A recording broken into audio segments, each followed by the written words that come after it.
nuyu naa leen bu baax fanoo gudd waan ak wér sutura ak barke jàmmi àdduna ak àllaaxira yal nañ ko yàlla boole defal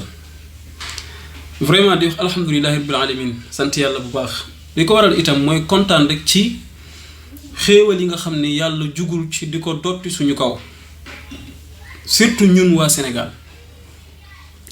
ndax yàlla ngi dogal musuñu jug di am ay xeeti doomi réew yoo xam ni kenn ku ne ci ñoom doy nga ci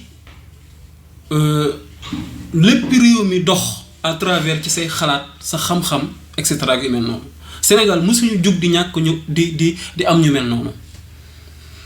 bu dee nag ci wàllu politique bu dee ci wàllu politique ak réew mi ak gouvernement et cetera état bu njëkk ñi ci jotoon feeñ kenn ku ci ne bi nga ñëwee askan bi nga fi fekkoon di leen sensibiliser pour ñu xam ni réew mi dafa am nu mu war a doxee war a am ci lum jóge am ci lum dem lii ay naxe la lii mooy dëgg et cetera pour ñun ñëpp ñu ànd am jàmm réew mi di tege ci dëgg mën a développer njàng faju et cetera ñi fi yàlla jotoon jaarale ci wàllu politique ñiñ daan waxal askan bi mënuñu leen woon dégg ba kenn ku ne ci ñoom avant sa liggéey di mat ñi nga xam ni li ngay wax arrangé wu leen fexeel nañ la gaa dëgg la amoon na ñu leen déggoon di àndante ak ñoom ci combat yooyu mais boobu ñooñu dañu néewoon ba tax ñoom ñëpp tey li ñu waroon jëriñ Sénégal jëriñuñ ko alhamdulilah nag tey mu mel ni données yi changé na ndax tey am na fi ñoo xam ni ñi ci ëpp solo rek muy jeunesse bi réew mi jeunesse bi ñoo ci ëpp solo képp ku ñu fi gis nga génn taxaw di défendre valeurs yi nga xam ni di défendre intérêt yi nga xam ni Sénégal yépp ñoo ko bokk tey ñi ngi lay bàyyi xel waaye ñi ngi pare pour àndante kook yow man loolu laa gëm te loolu laa gis te loolu moo war a am bu ko defee li waral itam loolu war a am c'est simple mooy dañoo war a nag wax dëgg yàlla jóge ci esclavage bi ñu nekk 1960 fu indépendance la ñu amoon ba tey nii ñi ngi ci buumuk njaam ba tey nii amagul indépendance moo ñu jural problème yi ñu nekkee picc ëpp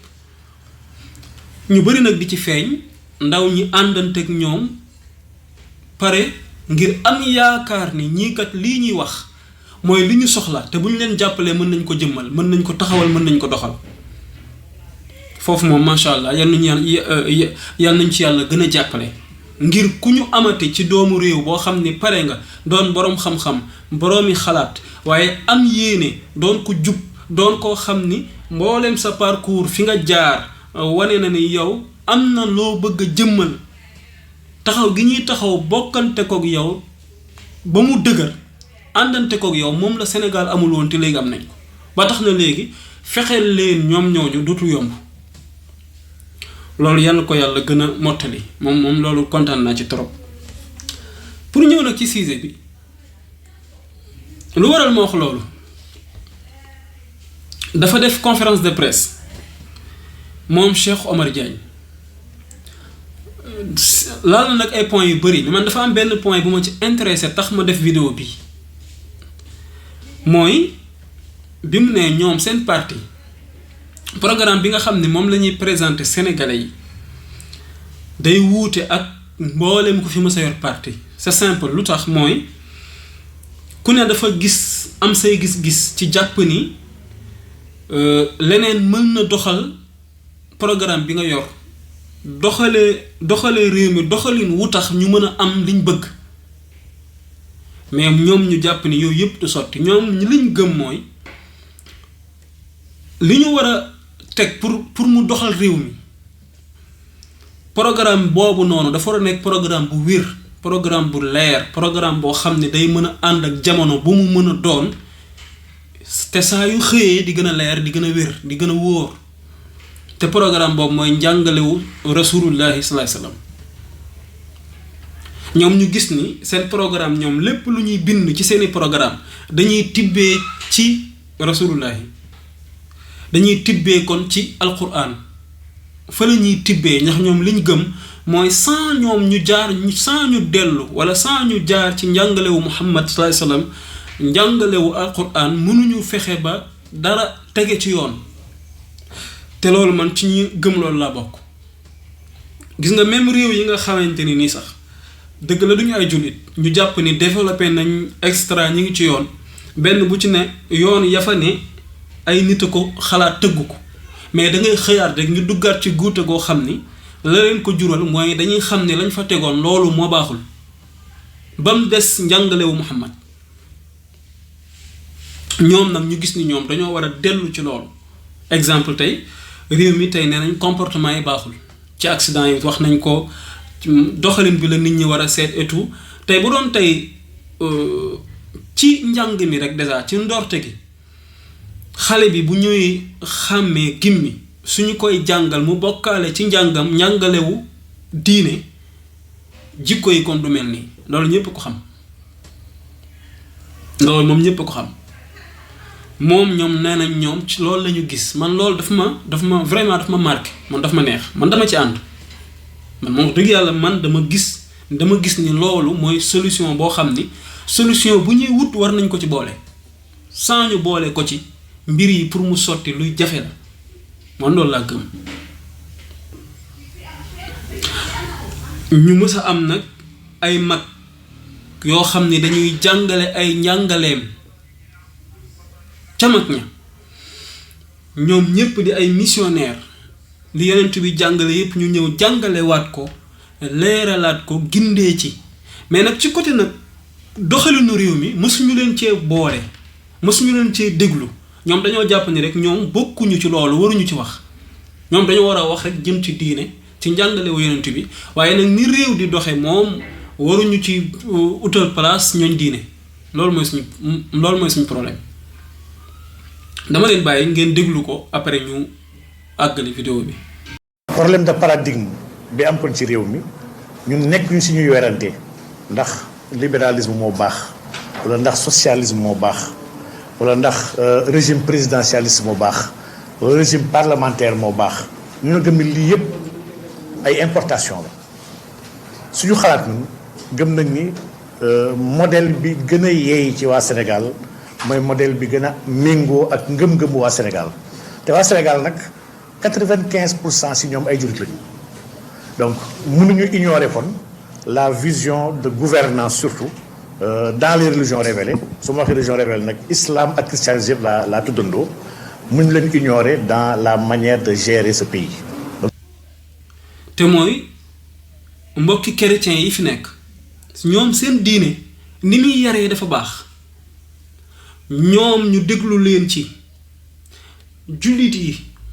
seen diine ni muy yaree baaxati lool nag ñu boole ko suñuy tëgg constitution réew mi ñu tibbee ci yooyu mu mën ñu may saa su ne li ñuy doxal day doon loo xam ne bu ñu ko toppee am jàmm lii moom man bokk naa ci ñi gëm ni moo raam donte nag dina am ku ni est-ce que dina mën a nekk ndax fi jamono toll fi réew mi toll fi et cetera toll te suñ ko doon def tey nangam bu xewee ci réew mi nan lañ koy àttee jëmee ci côté boobu non sorewul noonu waaye nag wàññi boo gis ci benn lay tàmbalee benn boobu nag au fur et à mesure dina la may saa yu xëyee fur et à mesure ñuy waxtaan di déggoo boroom xam-xam yi di diisoo lépp lu mu doon ci àtte réew mi doxalinu réew mi dinañ koy mën di tibbee foofu te kenn du loolu lu mën a nekk la man loolu laa gëm. léegi nag li tax mu war a nekk déjà dangay dem ci constitution Sénégal bi nga xam ni bind nañ ko tubaab bi li ci ëpp moom moo ko bindoon ginnaaw bi sénégalais yi am na luñ ci yeesal ci gouvernement yi fi jaar yépp ku ne amaat na ay coppite yoo ci def ay nit ko xalaat bind ko dara baaxu ci ay waxam texte yi écrire noir sur blanc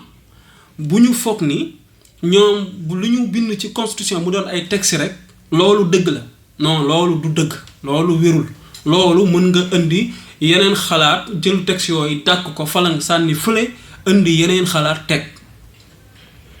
te xoolal moom moo war a àtte mboolem réew mi nu muy doxee lii du samay wax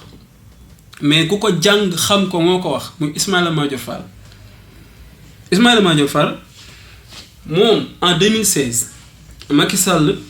président Macky Sall bi mu bëggee mel na kuy feeñal ci ne dafa war a defaat 3e candidature réew mi commencé ko ruumandaat di ko waxtaani Ismaïla Madior Fall moo génn fële kuloo débat bi mu wax ni te xoolal ci gëm-gëm la jaar mooy gëm guñ ñu war a gëmloo texte am na te bu texte amee day àtte ñépp mooy constitution wu Sénégal bi moom la jëfandikoo pour wane ni ñu dañ ko war a respecter dañ ko war a gëm dañ ko war a doyloo mu ne loolu waruñu ci wax waruñu tardeel parce que constitution bi réglé na ko ba pare moom Ismaïla Madior Fall mu ni moom loolu waruñu ci nekk di ci wax parce que constitution Sénégal réglé na problème boobu ba pare wax na ci déglu leen ko. La constitution du Sénégal est très claire sur la question et ne laisse place à aucune interprétation. L'article 27 de la Constitution dit: le président de la République est élu pour un mandat de 5 ans renouvelable une fois. Nul ne peut exercer plus de 2 mandats consécutifs. Je vais répéter la phrase. Nul ne peut exercer plus de 2 mandats consécutifs. Je vais répéter la phrase une 3e fois. Nul ne peut exercer plus de 2 mandats consécutifs. Est-ce qu'il y a place à interprétation? lii moom moo ko waxoon n'est-ce pas moo ñu ko gëm la woon li mu ci jublu mooy daf la bëgg a wax ni la texte yi bu ñu ko xasee ba waxtaanee ko ba déggoo ko ba bind ko wér na leer na day àtte mboolem kuy sénégalais ci président ba ci ki gën a tuuti ci réew mi ñëpp lay boole àtte que waruñu fekk nag texte wax bind ba pare ñu bàyyi ko fa di wax leneen lu wuuteeg li texte wax ba mel ni texte amu fi kon lan la constitution doon jariñ kon lan la république doon jariñ loolu la ñu bëgg a wax kon daf ñu ko gëmloo moom mi ñu ko gëmloo woon muy xalaat yooyu nga xam ne ay nitu ko bind moom la ñu doxaat ba 2022 janvier bi mu toogaat ci plateau ngir waayam ngir ki nga xam ni tey mooy tax ceebam di niin et cetera feeñal gu mu fi moom waxagul ci giminam ni moom day def 3e candidature waaye nag ay ndawam ak ay nitam ñi ngi dem ci plateau yi di ko wax moom nag nee na wax ko mais ay ndawam ñi ngi koy wax moom mi ngi koy it jëf parce que ay mbiram ni muy doxale wane na ni it moom la bëgg a def bokk ci ñi koy layal moom mi taxawoon moom Ismaïla Madior Fall moom mi jàng droit xam ko jàngaloon ñu que dañu war a respecter droit bu xasee wax ñu tënku ci loolu moom moo taxawaat weddi ko ba mu set ci 2022 ngir léegi bi yoon seen wax jële dañ koo bëgg a soppi wax leneen dañ leen ko déglu. Raison juridique est une raison dialectique. Quand j'entends les gens dire c'est tellement clair qu'on ne l'interprète pas. Non, en droit, il n'y a pas de texte clair en droit. Tout texte est susceptible d'interprétation. Ça, les exégètes le savent bien. leer na kon mbind moo xam ni loi bind na ko mu leer amul texte bu clair existé wul li mu wax li mu bëgg mu leer ñu rek mooy texte bu loi tëral mën nañu ñëw dajji ko tegaat fa leneen waaye léegi lii moom bu fekkee kon loolu texte yooyu constitution bi li mu teg moom la ñu war a yaakaar ñun ngir développer réew mi ngir réew mi am jàmm ngir réew mi am stabilité ngir réew mi lépp dox tege ci dëgg ci yoon te ñun li nga xam ne moom la ñu ci ñun ci lañ basé wu loolu moom du dëgg loolu du yoon ñun fu ñu jëm kon nag mu lay delloo ci ne li Cheikh Oumar DIAGNE wax mooy waxu dëgg kon dañoo war a dem ci li nga xam ni mooy dëgg lan mooy dëgg mooy njàngalewu Rasulullah sallallahu alayhi wasallam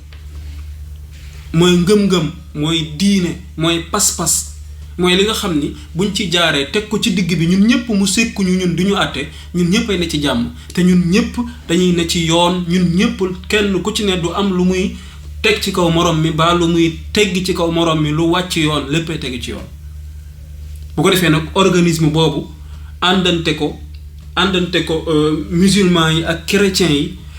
boroomi seeni boroomi xam-xam ak réew mi yépp ñu àndante ko di ko waxtaane ci foofu daal la ñuy mën a tibbee lu ñu may ñu mën a doxal programme bu ñu permettre jafe-jafe yi ci réew mi yépp mën fee jóge fan wu gudd waan ak wér sutura ak barke jàmm mi àdduna ak àllaxira yal nañ ko yàlla booy defal ba beneen yoon incha allah